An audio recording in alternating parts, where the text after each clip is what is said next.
to the December meeting of the Hadley School Committee. Do I hear a motion to begin the meeting? So moved. Seconded. All in favor? Aye. Aye. Aye. All right, we're going to start with public comment. Actually, no, sorry, starting with adjustments to the agenda. Annie, can you take us through it? Absolutely. We have our first adjustment to the agenda is we will be hearing an update on the Mass Association of School Committee and Mass Association of Superintendent Conference from our chair, Fassa Houdin. And we will also hear from two people who are attending the meeting this evening. Sarah Ross from K-12 Undaunted. She led a session at the MASC-MASS conference. She'll be providing a summary and some highlights from that. And we also, I believe, will have Jack Jakowski from the Town Climate Committee joining us this evening and to provide us some insight on some of the Town Climate Committee's work and how that may intersect with our 10-year capital plan. To stay with one subject, under capital plan, we will first continue a conversation on the 10-year capital plan and renewable energy, and then we'll receive the update on cameras and environmental sensors. We're essentially just switching the order of the two items under C. We will not have business manager reports this evening. We will have those in January. We just received updates a few weeks ago.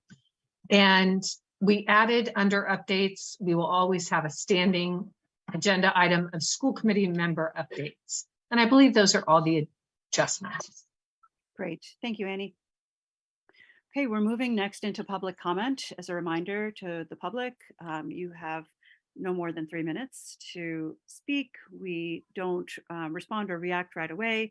The item that you're speaking about should pertain to something that's on the agenda.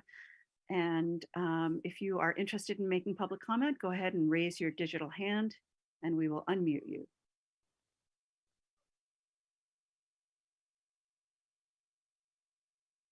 Okay, seeing none, let's continue with the agenda.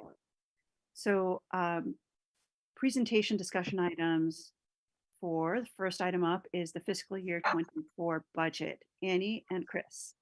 Yes, the presentation this evening will be brief, just to remind people of the budget process. The first step is we send our preliminary projections to the town. The deadline for that was December 16th. We will adjust the budget as needed prior to having our public hearing on the budget in March. Those adjustments we'll do in collaboration with the Town Finance Subcommittee, FinCom, and with the Town Select Board. Our preliminary budget, I would argue, is in really good shape. We're looking at this point in time at a total increase to total expenses of 1.66 and an increase to our request for local funds or the town portion, an increase of 2% from fiscal year 23, or an increase of approximately $157,000. One thing that we've included in our preliminary presentation is a table showing increases in local contribution over the last few fiscal years. And what we've seen since fiscal year 21 was a 1.7% increase in fiscal year 21, a 0% increase in fiscal year 22. This is all in local contribution, a 3% increase in fiscal year 23, and we're requesting a 2% increase in fiscal year 24. The school department also returned $387,000 roughly to the town in fiscal year 21, and in fiscal year 22, approximately $55,000 was returned from the school department to the town. The budget that we're presenting would allow us to fund services and programs that align with the strategic priorities that we've laid out in our district strategy document that goes through 2024. I'll just point out some of the highlights. We are looking to expand our STEAM program, that's Science, Tech, Engineering, Arts, and Mathematics, at Hadley Elementary School by increasing the teacher from a 0.6 FTE 3 days a week to 5 days a week, a 1.0 FTE. This budget includes providing individualized support in the least restrictive environment per individual education plans, and which involves increasing our educational support professionals by 3 positions. This budget allows us to meet increased behavioral and social and emotional health needs of all students by adding 1.0 FTE in behavioral health staff. We have added, and we talked about this, and it will be funded through grants in fiscal year 23 and in fiscal year 24, the Safe Schools and Diversity, Equity, and Inclusion Specialist. The budget includes professional development to support tiered systems of support, including professional development and responsive classroom training, technical assistance from the University of Massachusetts, Amherst for implementation of positive behavior frameworks, clinical supervision for our behavioral health staff from the University of Massachusetts Amherst, as well as professional development and technical support in the implementation of restorative justice. We're also updating our curriculum, our Fly5, which is our evidence-based social and emotional learning curriculum, and we are purchasing new science and math textbooks for Hopkins Academy. Our science and math textbooks at the high school are very outdated. And we have some increased facilities expenses, primarily reflecting increased costs to energy. Again, I want to underscore that at this point in time, fully funding priorities that we have previously identified in our strategic plan and expanding and enhancing existing programs, we're able to present a request to the town of an increase of 2% over last fiscal year and a total increase to the operating budget of 1.66. Thank you, Annie. I found the budget documents helpful to read, especially the year-over-year increases. So thank you for putting this together. I have 2 questions. The first is, you've submitted it to town before their deadline. Have you heard anything back from the town about what you shared? That's the first question. Have you gotten any feedback? And number 2, what are the key next steps to keep the ball moving? When does the remind us of that timeline and when that public presentation happens? And Sure. Sure. So I have not heard directly from the town, although every department had to submit their budgets just by last Friday. And I don't think the select board has met since that time. And I'm sure that Joyce, when she gives updates at her time in the meeting, can provide some more information on that. Typically what happens after this, I'll be brief on what's happened previously. And again, Joyce can add anything when she speaks. Typically, the treasurer and the town administrator would review all of the requests. I believe then they'll go to the finance subcommittee. The department heads are asked then to meet with the finance subcommittee. And the finance subcommittee, I believe, presents some of these requests to the select board. Between now and when we have public hearing in March, so the town votes on the budget the first Thursday in May at annual town meeting. And prior to that May meeting, we must have a public hearing that we advertise in the newspaper on the budget. We can have that as late as April. Typically, we schedule that in March. Should something happen, then we're able to have that public meeting in April. The town can't vote on a school department budget until the school committee's had a public hearing and vote on the budget. Between now and March, I will be communicating and Chris will be communicating with the town administrator, with the select board, should they request any information, finance subcommittee. And of course, even the select board is waiting for final numbers. I don't even believe we have a preliminary, what's called a cherry sheet right now in terms of state estimates. So some of these things could change. And I'm not sure at this point in time that the town even has an indication of what state aid will look like and those revenues will look like. But we're in conversation. We'll bring back updates and adjustments every month to the school committee in preparation for the public hearing in March. very good. Thank you. Ethan, Tara, Christine, Paul, any questions for Annie on the budget?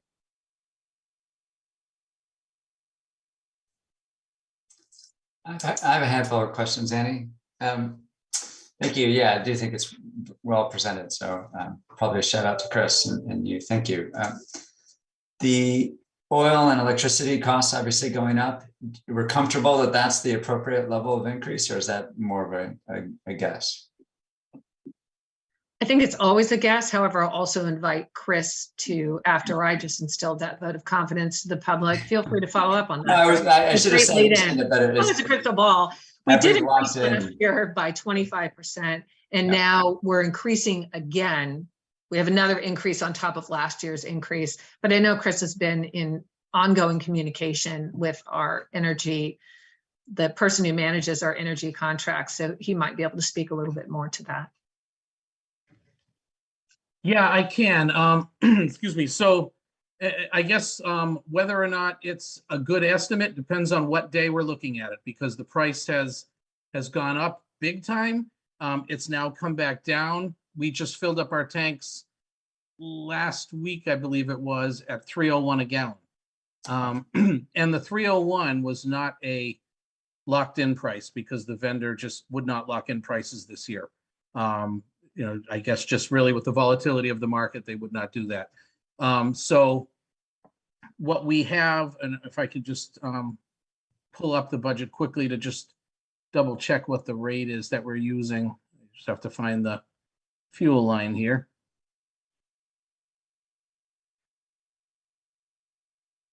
Oh, say, okay, so we're using a rate of roughly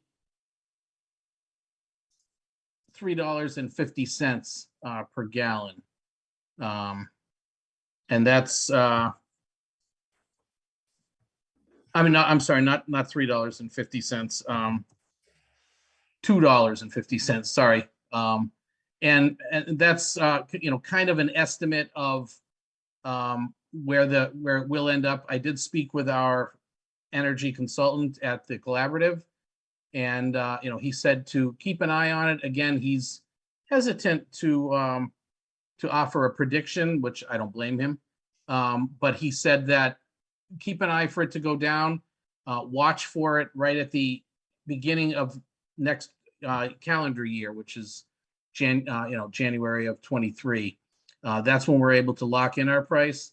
And if it hits the target that we have, jump on it at that point. So Okay. that is exactly what we will do. And it looks to be an approximation of what we expect the price to be. Yeah, because, you know, 301 at a not locked in price, we can expect it to be about 40 cents a gallon cheaper. So that puts us right in the ballpark. You know, we're at 256 for a price in the budget. It's about 261 for a lock-in price. Okay. So it's close. Over the last few years, though, prior to recent times, it was closer in the ones, right? Typically, yes. Yeah. In FY22 is roughly 165, right? That's just you're building the 25% over each year. That's correct. Yes. Okay. If you could figure that out, Chris, that'd be helpful. That whole oil. Sure. Thing. Yeah. Then finally, two more questions. One is, and also for you, Chris, there's 11,500 increase for maintenance on the grounds. I'm just curious, is that associated with the new fields? It's actually not associated with the new fields because we added that to the budget last year. Yeah. What it is adding the elementary school to have a vendor mow those grounds as well.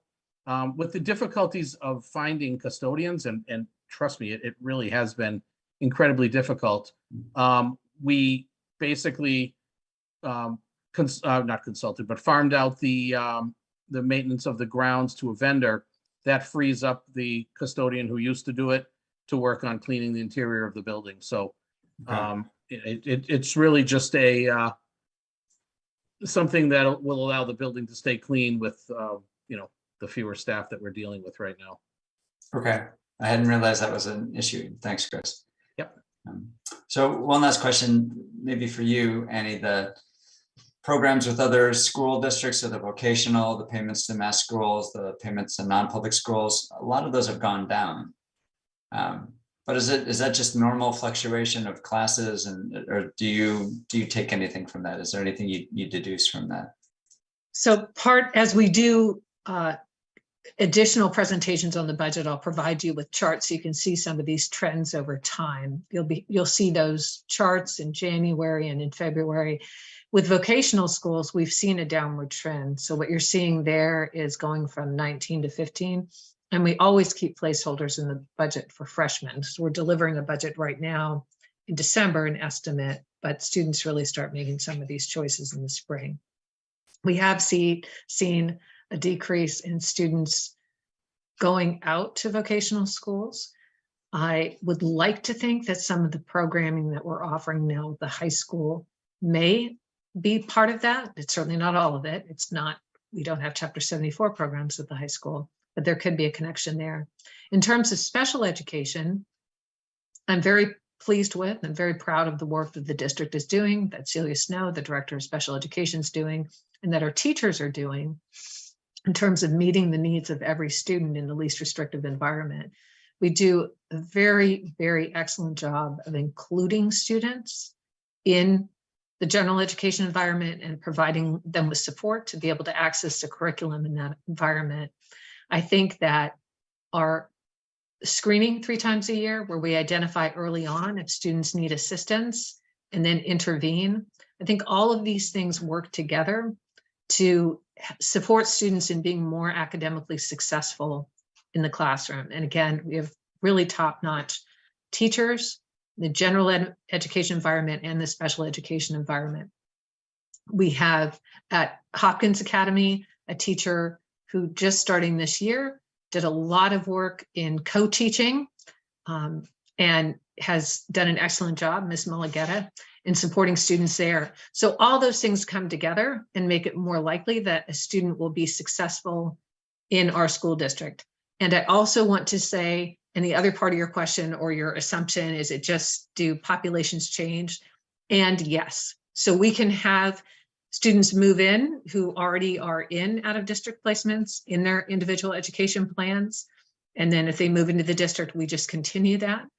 So some of it has to do with changing populations. And I would like to think, which is why we invest in these programs, that some of it has to do with programming, that those two things complement each other. Thanks, Annie. Any other thoughts or questions for Annie? I had one, but Joyce, go ahead.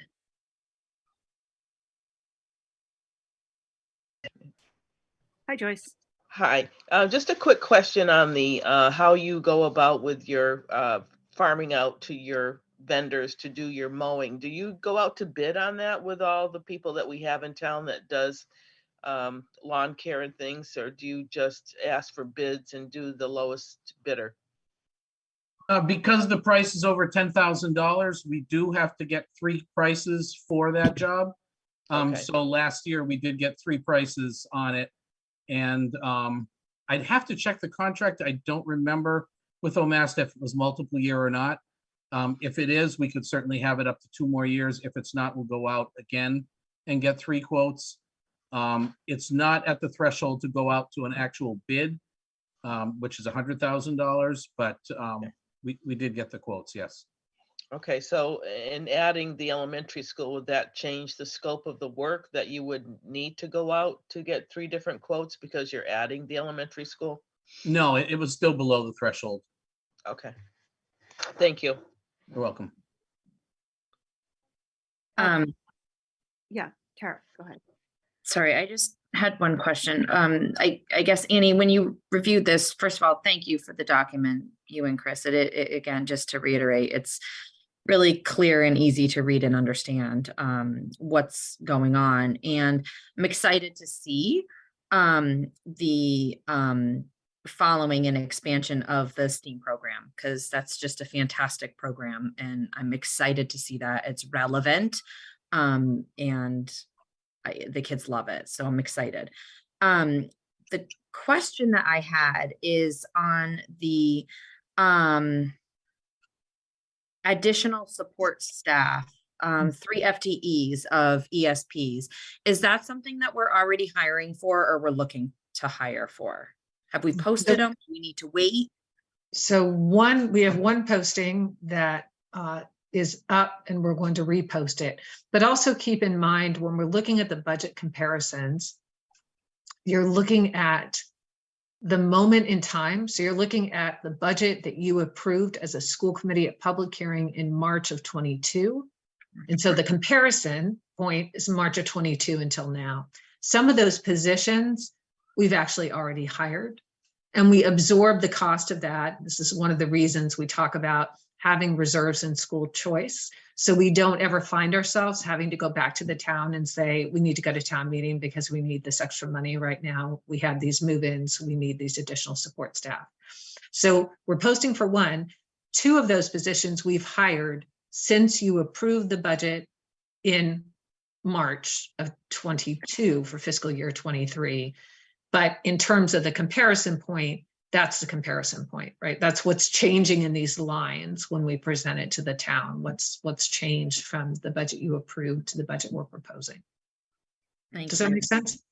No, it does. I'm just making sure that that was indeed Mhm. Yeah. the case. And then the same with the Behavioral health. behavioral health staff. Yeah, sorry. I was trying So to that's okay. With the behavioral health, what's happening is right now we have, so last year we had 2.5. We had a full-time adjustment counselor at Hopkins Academy. We had a full-time school psychologist who is based out of Hadley Elementary School. We had a 0.5 school psychologist at Hopkins Academy. This year, due to people moving and changing jobs, moving, having changes in their career.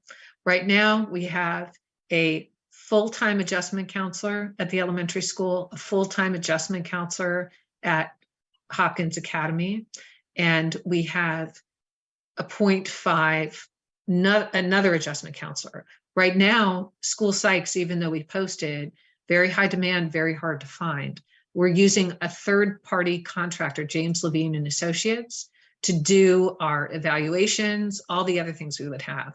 So this 1.0 FT, we have found that particularly post-pandemic, the behavioral and mental health needs of our students is really high. Having 2.5 adjustment counselors really is not too much. And it would be much better for our district, as I certainly don't have to personally explain this to you, Tara, you understand this quite well. It'd be much better for our district. We would prefer to have a school psychologist on staff in-house. So our plan is not to replace one of our existing adjustment counselors with a school psych, but rather to add a school psych who would do evaluations and the work of the school psych for both campuses, if that makes sense. One school psych, full-time, correct. That's That's fantastic. what that position is. It's fantastic. And I'm very happy to hear that. And I'm sorry if that was a repeat from another meeting, but I'm very happy to hear. No, it wasn't. I'm glad you asked the question. People can understand what that is. And our staff, just to add on real quick, just because you're talking a lot about this and all this extra support and the needs, and our staff just is phenomenal. And I have firsthand knowledge of the work that they're doing right now. And not only that, it can be hard as individuals to work cohesively in an environment when you're not all thinking the different ways, when you're all trained in different disciplines. And I can just say firsthand,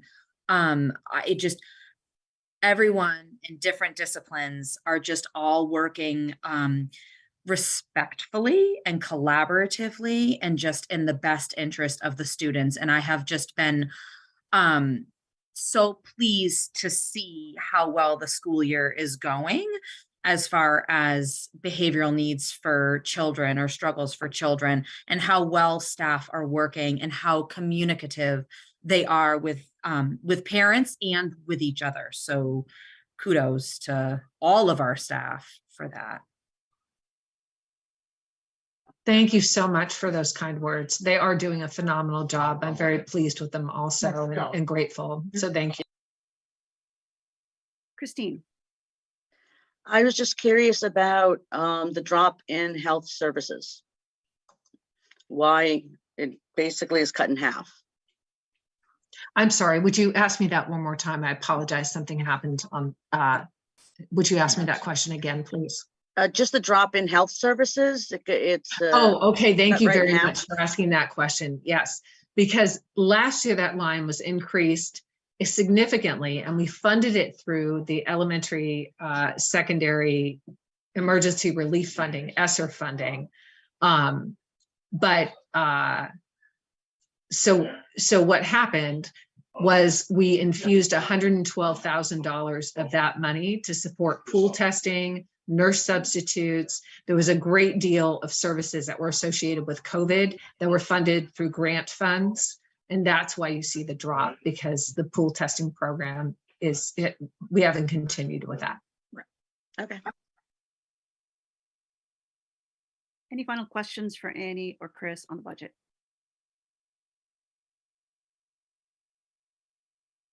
Okay, great. Thank you to both of you, and we look forward to being apprised of the progress as it makes its way through the town. Thank you very much. Okay, moving on to item 4B. This is the MASC MASS conference update that I requested to be put on the agenda. There are a couple of related report outs under that item that'll come later. But for now, I wanted to give my school committee colleagues a sense of the kinds of things that I took away from this conference, which was held in November. And it's fascinating. This is an annual meeting of all school committee members throughout the state. And to your point about behavioral supports and our students' needs, I'm just going to take us through sort of like a whole array of learnings.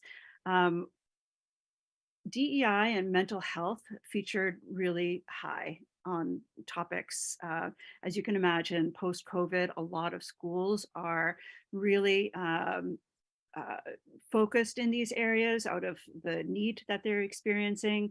One quote, "The kids are not all right, and the adults aren't either," was made by Dr. Lopez Riley and Dr. Covina, both from William James College. And they urge that it's a time to double down on learning losses, but not to approach it just in terms of learning losses, but we need to tend to the loss in psychosocial development. People relationally knowing how to be with one another, a culture of learning with psychological safety and really building of community using trauma-informed practices, which I know, Annie, you and the team are trained up in, and are, so I thought that was really, really important.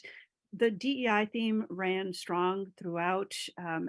I learned about Framingham that have a dedicated assistant superintendent for equity, diversity, and community engagement. And they're a much bigger department than we are, but across department, you could see how Framingham was really embedding this practice as in the way disseminated curriculum dollars, field trips, how PTOs operated, and their multi-building model I don't envy at all. We have 2 schools, so we can be really focused, but I thought it was really kind of a bright spot. I've also learned that the collaborative on the eastern part of the state, whereas we have CES, they have something called SEAM, SEEM, and their members, Reading, Melrose, Linfield, Woburn, Wilmington, Stoneham, and North Reading, hired a shared DEI coordinator through their collaborative, each kicking in about $20,000 to $25,000 a year. And this coordinator really held leadership to account, and was a coach for the leadership at each of those institutions. And I thought that was an interesting model because you had this shared approach. One school wasn't doing it together, multiple schools were doing it, and you could kind of compare what was happening across the board. I think there's some role for that, to be able to talk about a shared effort across multiple schools. I mentioned that to the chair of the CES, who was also at the conference, and he followed up with Todd Gatza right away. So it's possible, Tara, you'll probably be seeing the fruit of that, and Annie possibly on the superintendent side. And I know we've just carved out some funding to do something specific, but there may be a shared services model that is worth looking at to augment in some capacity. I was really keen to learn about how CES is working with Northampton Public Schools to create what they term as affinity groups, and really creating space for different demographics to have a safe space to talk with one another and share. And you can, you really should probably go to CES and find out more about that. But they created a Padlet on bit.ly/MASC Mass Affinity Groups. If you're interested, contact me, but there's a whole host of resources there that were fascinating to see. I sat in on an early college session. Annie, you were there. And I found this to be enlightening. It was mostly geared towards school districts that have not yet taken on early college programs, and urge, a panel of people, districts that have, and the real benefits that they've experienced as a result. And first of all, I found myself being very lucky to be in that, early pilot of having an early college program. And I found it to be really interesting what they were sharing. But in particular, I found it to be a really good sort of like challenge to AP. Early college in some respects is even better than AP. And AP is still considered to be like a gold star. My own daughter just took 2 APs, hasn't taken any early college classes, and too much to my chagrin. And so I wonder what, we can do around outreach for that. And I know, Annie, you brought up an excellent point, which is that the state really needs to think about transportation funding if this is really targeted towards making equitable access to demographics that wouldn't ordinarily go down the college track, and have them see themselves as a college able student. Then they need to be able to get there. And oftentimes those same students can't afford a car or have transportation. So excellent point. And I think that's something that we should think about.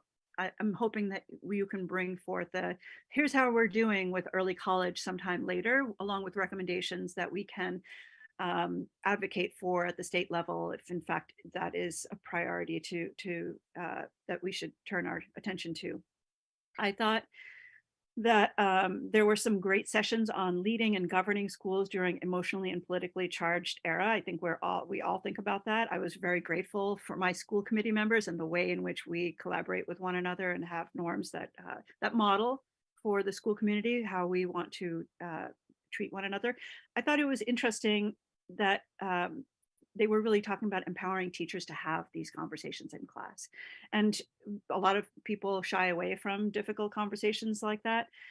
I thought, I wrote down, take down the temperature by not trying to convince right off the bat that your position is right or wrong, but really making space for people to just share what they're thinking and feeling. So I wonder how we bring that back, creating the conditions to talk to one another, creating a culture of being able to talk to one another. Excellent session on leading equity with intentional practice. I won't go through all of it, but I will say equity is a verb, and we use it as a noun, but it's really a verb that we need to be acting in terms of in all things with an equitable lens. I'm going to fast forward to polarizing debates, communities divided, how to navigate polarizing debates. I think that was the one where I especially thank my lucky stars to have excellent colleagues in all of you.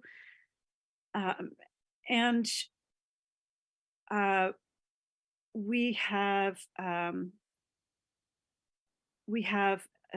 a session called Heating Up, which I attended because Paul introduced me to Sarah Ross, the co-founder of a nonprofit, and we were lucky enough to get Sarah Ross on the line to tell us a little bit about heating up the session and what some of the nonprofit strategies are. But basically, this is, schools represent a large consumer of energy. We talked about oil and the fluctuating prices of oil. How might we leverage incentives that the federal government has made available, as well as the state, to look at investments that we're going to be making anyways and consider them being green. So I will in a moment call on my on Sarah Ross, who's graciously agreed to be here to share, and Jack Sykowski, who Paul invited. And Jack, I'm so glad you're here as well. Hang on one second, and I will turn to you. Last thing I want to share is about students. We've had student participation on this body intermittently, and it's been just that. It's been intermittent. It turns out that it's required by law to have up to a 5-member student advisory board who meets with the school committee every other month, possibly every month, but every other month, required by law. And this law goes back to the 1970s. And so I've already put some ideas together and had some early conversations with Annie, and I really look forward to coming back to the team addressing this issue, because I think that closeness to what the students are thinking and feeling, and having them weigh in on the very things that govern their experience, is really important. And I'm going to pause there and see if anyone has any thoughts or comments on what I've discussed thus far before I go further into the conversation about renewable energy. Nothing specific. Thanks for the report. I mean, I imagine the big themes were those of it's not all right. The students are not all right. And coming, what does it mean at post or relatively post-pandemic world? Huh? Yeah, I mean, anxiety and depression was always an issue. Even pre-pandemic, we just didn't talk about it as much. And now, after a year or two of isolation and lack of consistent training and support in how to interact with one another in a very unusually, toxic, broad, political environment, it just makes for a terrible cocktail. And so whatever we can do to support, I think, the efforts around safe schools. I'm really glad we addressed that last meeting, around behavioral supports. Annie can speak to the array of things that we've put together, but yes, it's incredibly important at this point in time. I just want to say, Sorry, go ahead. I just want to say thank you both for attending, and thank you for reporting back this, very thorough review. And I'm really happy to see the discussions being had, because I'm not sure how we would expect our students and our children to be able to talk about these sorts of things if we, as their adults and mentors, aren't able to talk about them. So I'm glad it's being brought to the table, and I'm glad the discussions are being had. And I'm proud of where Hadley stands right now, really at the forefront and a little ahead of the game here as far as some of these things that you've reported. It's important. So I'm glad that we're having the conversation to show our children it's okay to have these conversations and it's okay to talk about this. So thank you for that report. You're welcome. And if I may, Humira, I did speak. I would also like to just speak to Paul's question and point, and just to help the public understand some of the things that our school district is doing to address the fact that students and faculty and staff have had a very challenging past couple of years. So a reminder, we were successful in securing a highly competitive mental health support grant last year and received continuation funding for that grant this year.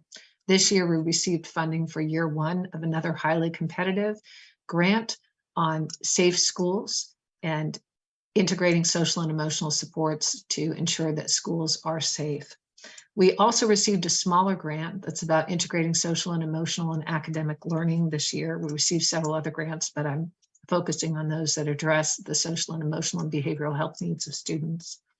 We will be starting our first faculty and staff cohort of training in restorative justice with Suffolk University. This will be at Hopkins Academy. That will begin late winter of this year. As you know, we're many years into responsive classroom and have a dedicated social emotional learning and multi-tiered systems of support coach for the district. And we also are many years into positive behavioral interventions and supports in the district. You approved, thank you, a Safe Schools and Diversity, Equity, and Inclusion Specialist role for the district.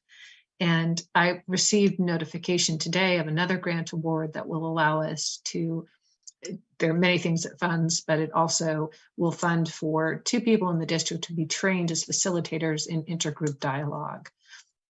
I appreciate, to echo what Humira has said, I have always appreciated how the school committee models what it looks like to have debate and civil discourse. In this regard, I believe school committees are educators, and we have the opportunity to show students, families, and the broader community that you can have a difference of opinion without acrimony or social divisions. And I believe sincerely that you folks have modeled that beautifully.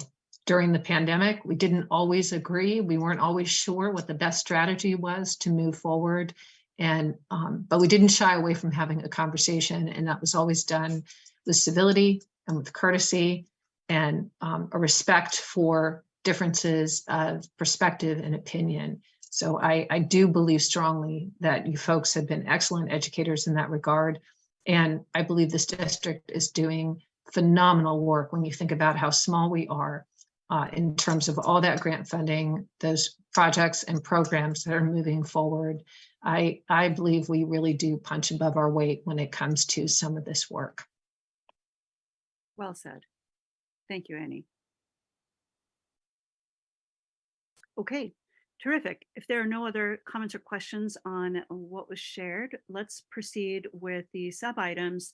A summary of K-12 Undaunted session. We've invited Sarah Ross of the nonprofit K-12 Undaunted, and Sarah, I'm making you co-host and inviting you to unmute. And very good, thank you. Welcome. Thank you for having me. Nice to be here with you all.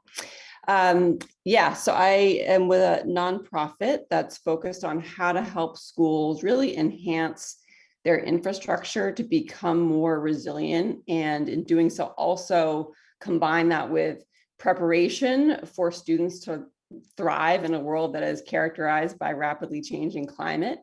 And it was in that context that I moderated this panel, specifically looking at school HVAC systems, the importance, as this body well knows, for those systems in supporting student health, the continued pressure on those systems, even thinking beyond COVID, if we can ever get there.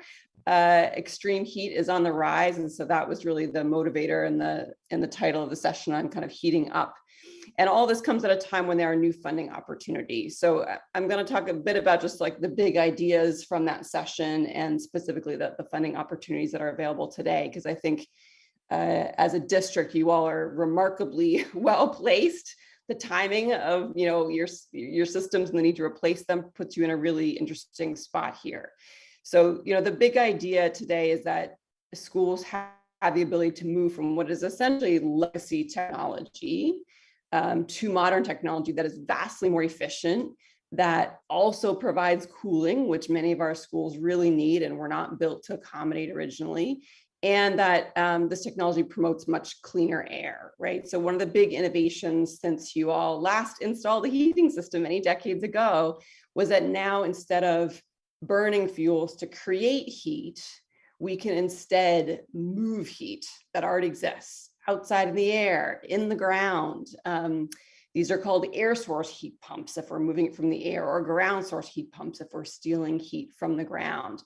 And so many of you some of you may already be using this technology in your homes. It's now being used in buildings of all types. And as I said, it's vastly more efficient. So your oil system today might be 60% efficient. If you got a new version of what you have today, it might be 95% efficient.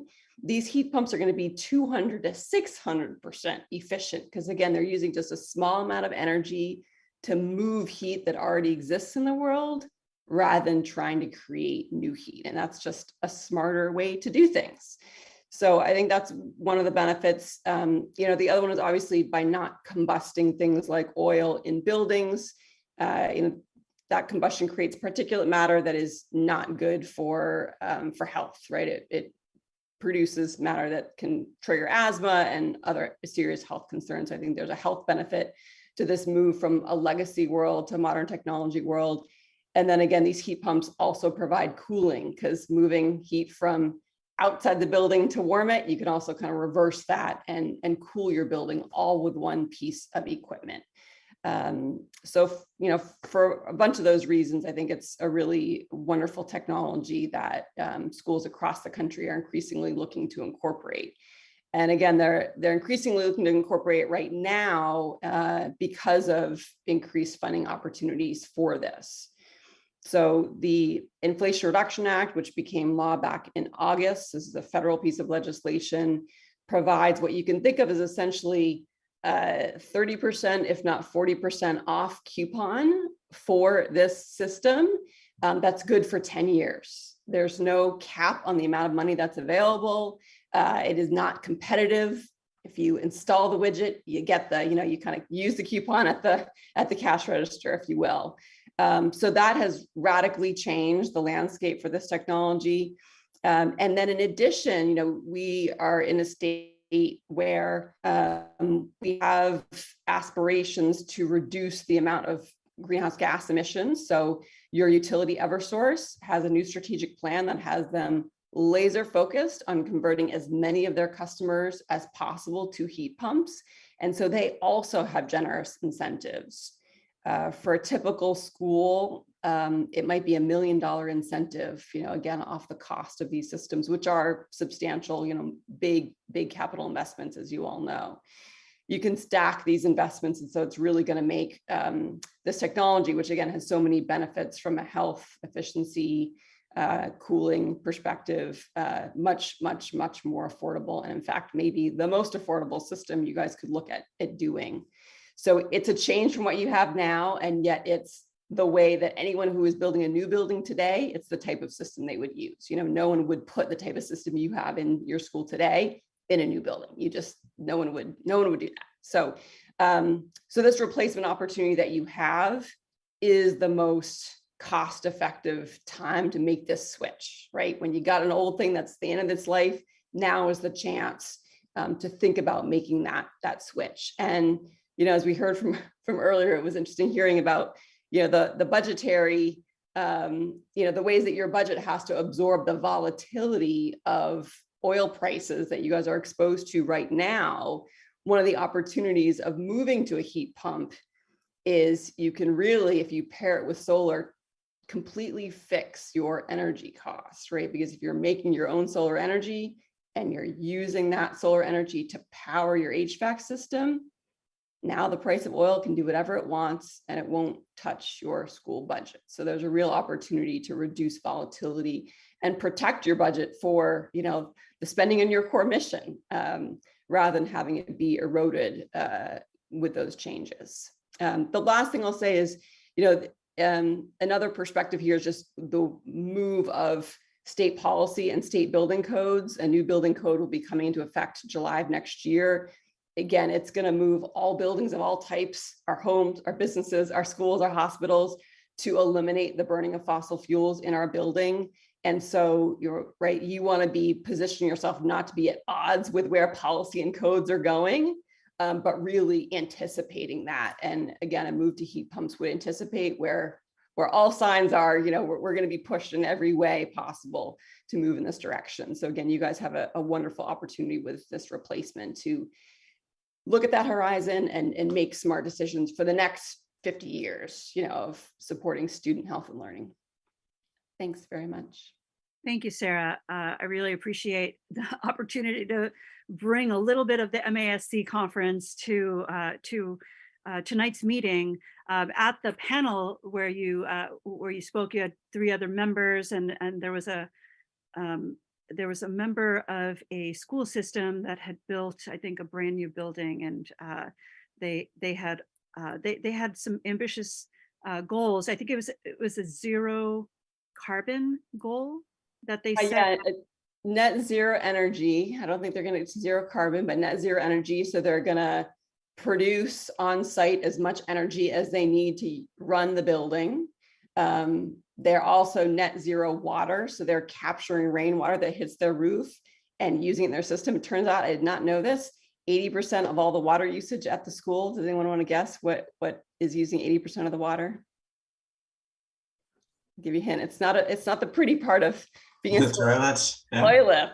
Yeah. And so, we don't need that water to be potable. So they're grabbing all the water that hits their roof, putting it in their toilets. They've massively reduced their water bill, and stormwater, kind of stormwater management. So they're doing a lot of smart things there. They aspire to be, but I don't think they will ever get to, or they don't think they'll ever get to net zero waste. That's like the third net zero. But yeah, that's an example of a very ambitious and kind of leading the way district. That's new construction. But there are really important work that we have to do retrofitting our existing buildings, and the heat pumps that we talked about are an important retrofit opportunity for all existing school buildings in the Commonwealth.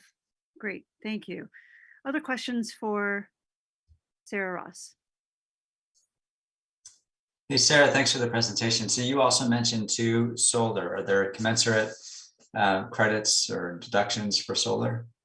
There are, and it looks like one of your fellow committee members there knows the story too. Yeah, essentially the incentives that I mentioned for the heat pumps, this is, it's the same incentive they've had since 2008 now for solar. And the reason, we see lots of solar around Hadley and in other communities is because the federal government has been incentivizing this with what used to be just purely a tax credit. And that's what made some of these incentives harder for schools to access. So yes, there is still a 30% tax credit that is now available as a direct cash payment for non-taxable entities like schools that is still available for solar. And now it is also available for these heat pumps. So essentially, you could get both of these technologies. And again, they work so well together, right? Because as soon as you purchase that solar and install it, you know what your cost for all those electrons will be for as long as that system, which is operating, which is in the 20 to 30 years, if not longer time frame. So yeah, you could do solar and get a massive coupon off of that cost and make the commensurate capital investment in your new HVAC system, and these two would work beautifully together. Any other questions for Sarah? Ethan, you were nodding your head. Are you at a school that has solar? No, well, yes, we have a huge solar field we installed a couple of years ago, and it's been incredibly. I had spoken earlier in our conversations in earlier months about the interest in having solar panels at Hopkins, just given the setup that we have there, and I'm just happy that it got brought up. Yeah, thank you for mentioning that. Back in April of 2022, we had Colliers come give a presentation on their findings as it relates to all the things our school needed to make it sound. Got really good bones, needs new heating, needs a bunch of other things, and they put together a plan. At that meeting, and I went back and actually reviewed the recording, there was a lot of interest on the part of our body to look at solar and look at renewable energy. I think there wasn't an action item at that time for Colliers to go back and redo and make modifications to the proposal, nor did we come together and say, hey, this is important to us. And I think that was just, I was reminded of that at MASC, hearing Sarah and her colleagues talk about this important opportunity. We have this ESSER funding. We know we're going to invest in the schools. How valuable it would be for us to make some goals around renewables that had us spending our money towards efficient and cleaner, smart technologies. And so one of the things I'd like us to consider tonight is asking, there's Eversource, they do audits of municipal buildings and tell you what opportunities there are to be more efficient. It's kind of like Mass Save does on the house side, it does for municipalities. And ask Colliers to give us take another look at that proposal and make some recommendations about where we could go clean or green. So I'd like us to think about that. I know we have one other colleague on the line.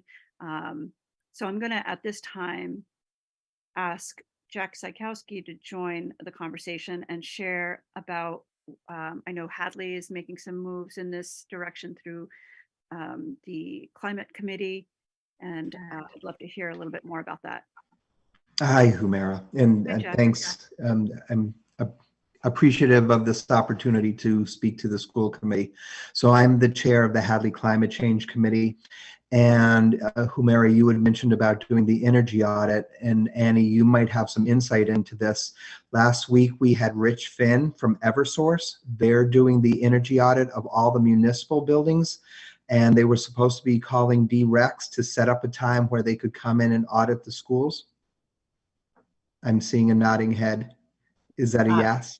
Yes, and Chris could speak to, if he might know whether or not that's been scheduled, but as I know, Chris, you would also notice that there were people walking through the building doing what we believed was an audit previously. So either if it hasn't been completed yet, then we'll be coordinating with them to make sure that Eversource does that audit of the school buildings as well.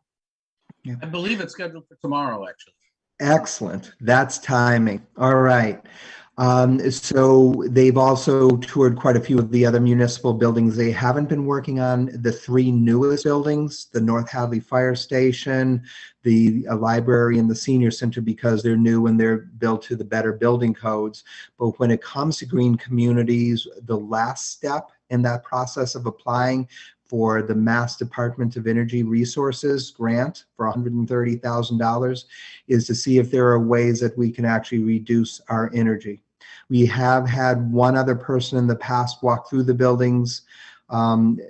They had less success. That's one reason we went back to Eversource, and they helped us find Energy Source to come in to see if we can do that. So that's a great next step. Terrific. Thank you. Yeah, and the timing is perfect. So one question I have as a member of another town committee is, how else can we help? And I'm so pleased to hear Sarah talking about the possibility of solar, the possibility of more modern equipment and heat pumps.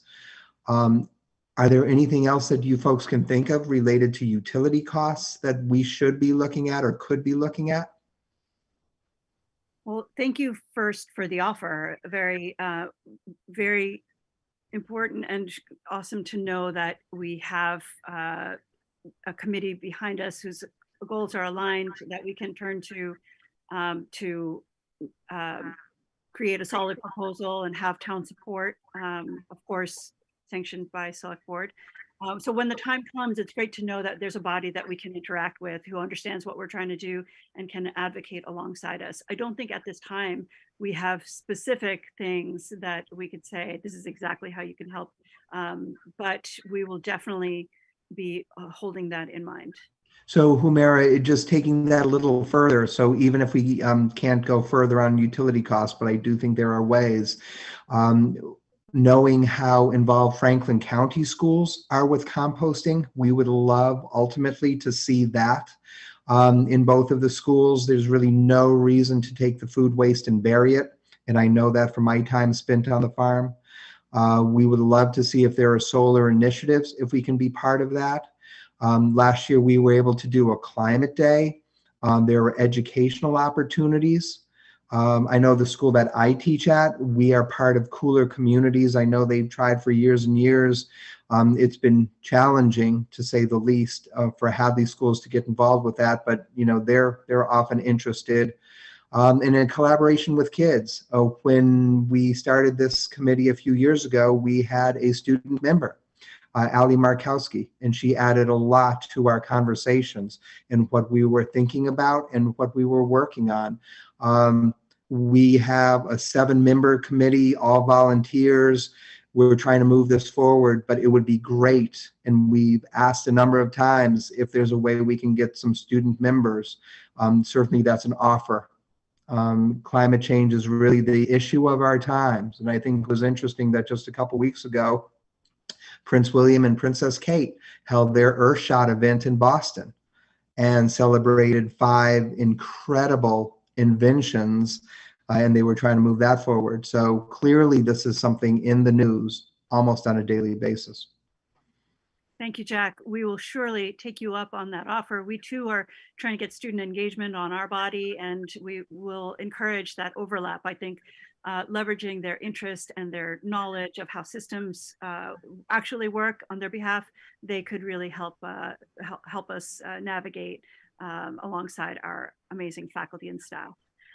So definitely noted that we will that we have a lot of opportunities, a lot of things to look at, and we will cycle back to you on that.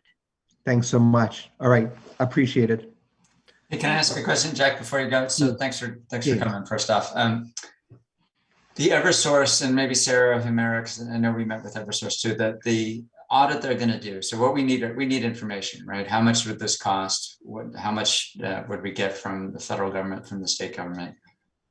Both for whether it be a ground source system and solar, itemized costs so we can assess this. We know what the proposed revision to an HVAC system with the traditional technology or updated traditional technology, it's like $3 million, I think, if I remember it collected correctly. So are we going to get that level of detail from Eversource, or do we need to go to another consultant to help get that? Sarah is probably the expert on this. Okay. Well, the first thing I'll say is there are audits for many different things, right? All energy audits are not created equal. Right. And you may be getting kind of the base energy audit from Eversource, looking, hey, where can we switch out some light bulbs? Where can we put in some more insulation? That is different from an audit that says, how can this building transition from being a legacy building that is burning fossil fuels to a building of the future that is running on heat pumps? That's a different type of audit. Yeah. So my guess, and I don't know because I didn't put this particular audit in motion, is that that was kind of the vanilla base flavored audit that's being done right now. And if we want to pursue, if the district wants to pursue moving to this modern HVAC technology, we need to ask a different question of the audit. And Eversource can provide this audit too, right? It's the ice cream store, they have vanilla and they have chocolate. We need to ask for chocolate and say, we want to explore moving to this modern technology. And that is going to mean looking at the whole building system and doing a different type of audit. So that's my guess, is you're going to get some information from this audit that's maybe happening tomorrow, and that we should also go back to our friends at Eversource. And again, they're a big company with lots of silos, as happens. And so we need to go back to the people that, are focused on deploying heat pumps and say, we want the chocolate flavored audit to see if we can, what is the pathway to doing that with you all? Yeah, so Sarah, let me just clarify here. This is vanilla with a little bit of marshmallow topping. This is Energy Source. This is not Eversource, but this is a company that Eversource approves. They're on their contractor list. So they are going in, they are looking at all sorts of ways that we can save some energy for our green communities application. Yep. It's a shame. We are the second to the last town in Hampshire County to be part of the Green Communities Group. It just breaks my heart that this didn't happen a decade ago or 2 decades ago, but it didn't. And it's really important. And this is the key point where we're doing an energy reduction plan on municipal buildings. I don't even know if we have a great handle, although there might be some accountants here who can push back on that, on our actual utility use in town. It's just very cumbersome to get some of those numbers. But we are trying to dig a little bit deeper and not just do the base vanilla, but a little bit more. Terrific. Thank you to you both. I think it's really important that we realize we're a elected body of the schools. We have a building that we're responsible for. There's a business case here. There's money we're going to expend. There's money in federal incentives. We need to be good stewards of how to expend those dollars in a way that it makes lasting impact for our students and towards our future. So thank you. We will be in touch with you both. You're excellent advisors to this effort. Annie, please call on Sarah Ross and Jack Sikowski to support in this effort. And I'd like to entertain a motion to ask Eversource and municipal folks, the people who understand this, to come in and conduct an audit. They've offered. We should accept that and ask them to come in, and to ask Colliers to just relook at the plan and build in some of this opportunity and tell us what is that, how does that change anything, so we can make an informed decision about how to modify our plans. Do I hear a motion to invite Eversource in for an audit and invite Colliers to think about renewable technology? This is Paul. Thanks, Sarah and Jack. So to be clear, are you saying they do that simultaneously, or would one be a precursor to the next? Is Eversource's analysis, I mean, this is our energy source, and then Eversource will have multiple analyses, some of which might help inform what Colliers comes back to us. But my sense is Colliers is not going to give us a renewable energy estimate for. No, one would be a precursor to the next, but I wouldn't want to do one if we were not going down the path of evaluating what the implications were financially for us. So I see them as both necessary, and I'd like us to move